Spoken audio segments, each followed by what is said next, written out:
Hello miners. Today I'm going to show you a technique that I call tight grid carpet bombing. It's really great for new players because it saves a lot of the decision making process. They don't have to, they can just focus on the actual techniques of mining, not so much determining where to drop. Okay, anyways, I've started LBML here. You can see the three windows, the main window, the run window, and the map.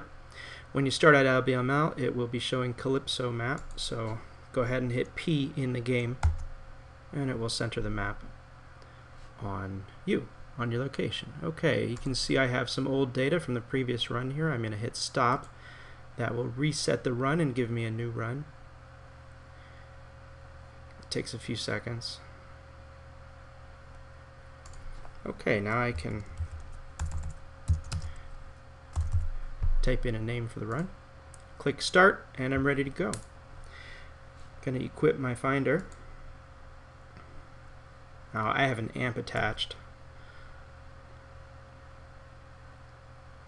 which will give me bigger claims than what you'll find. Oops, that was a treasure drop.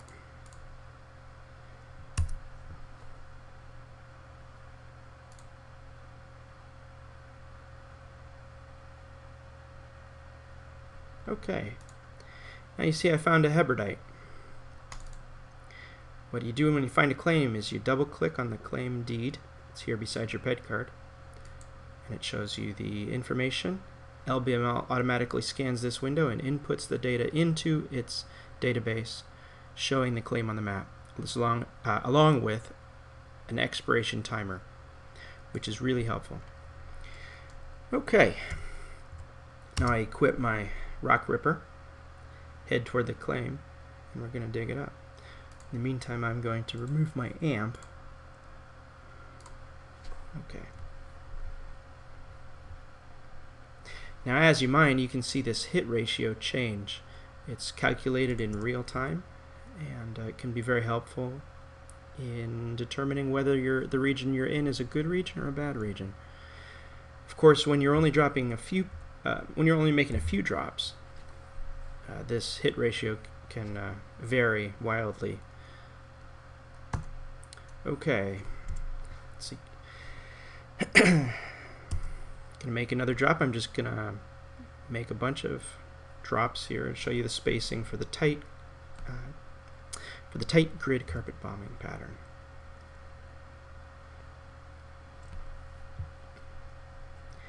Now this pattern can be extended in all directions. If you find a lot of hits in one direction, feel free to extend the pattern off in that direction. Another thing, you don't actually have to stop to make a drop.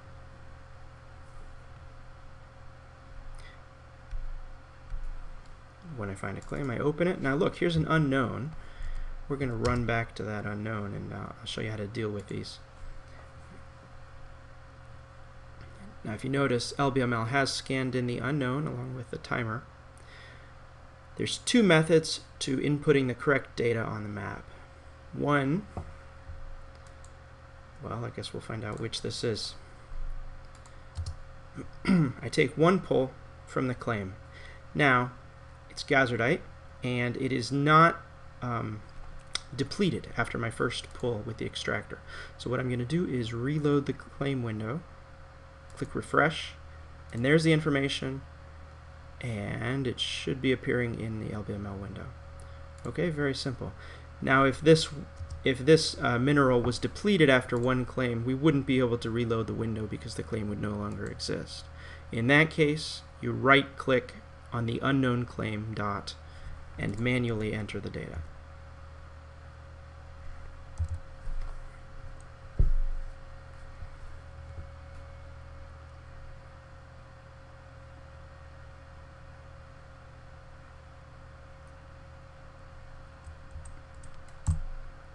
Okay, for the rest of the claims here, I'm not going to dig them up right away. I'm just going to go back after my run and dig them up, just to save time.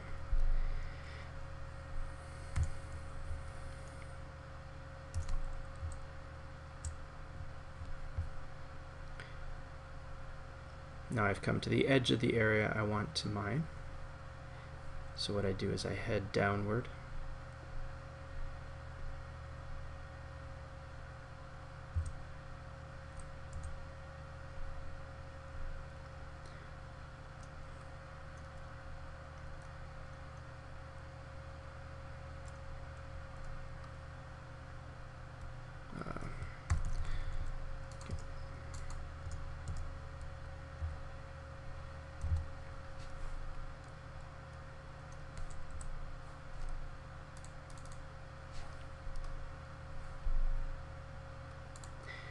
Now if you notice, this gazardite created a smaller solid circle here, surrounded by the ore drop radius, which didn't find anything.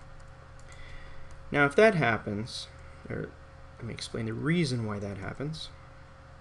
I misplaced this drop a little bit, should have put it here. The reason why this circle shrinks is because when you make a drop, remember we're making two drops here, one for ore and one for antimatter. When you make a drop, the finder searches outward until it finds a claim. So it found gazardite about, what is that, about 30 meters away from the drop site. Now, when it finds a claim, it stops. It will never, one drop will never report two ores at the same time.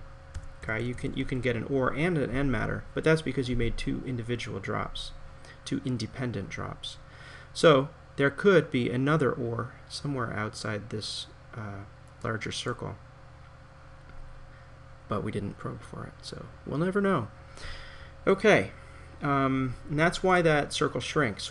Now the thing to remember when you see this shrunken circle, or any circle here on the map, if it's a solid circle, that means you've already searched that area. Now here's a good example. You can see our position ring here showing the original search radius, but we didn't search this very outside section because, what is this, acid root? That's an antimatter. Our antimatter drop stopped searching when it found the acid root. Our ore drop stopped searching when it found the zinc stone. So we could we could come and make align our next drops right along those solid circles. But we're not going to do that because it's not part of the pattern for today's tight grid pattern.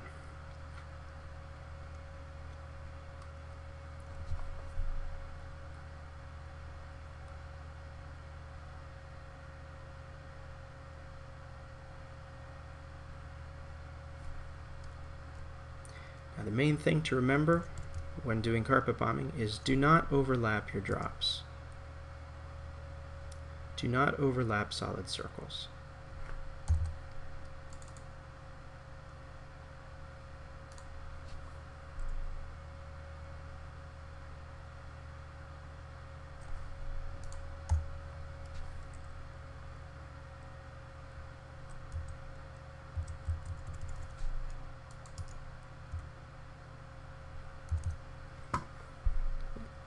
This technique takes a little bit of practice to line up the circles properly, and you don't have to make it 4 across. I'm just doing it a small area so that I can have a short recording. But you can make this line 20 long if you want.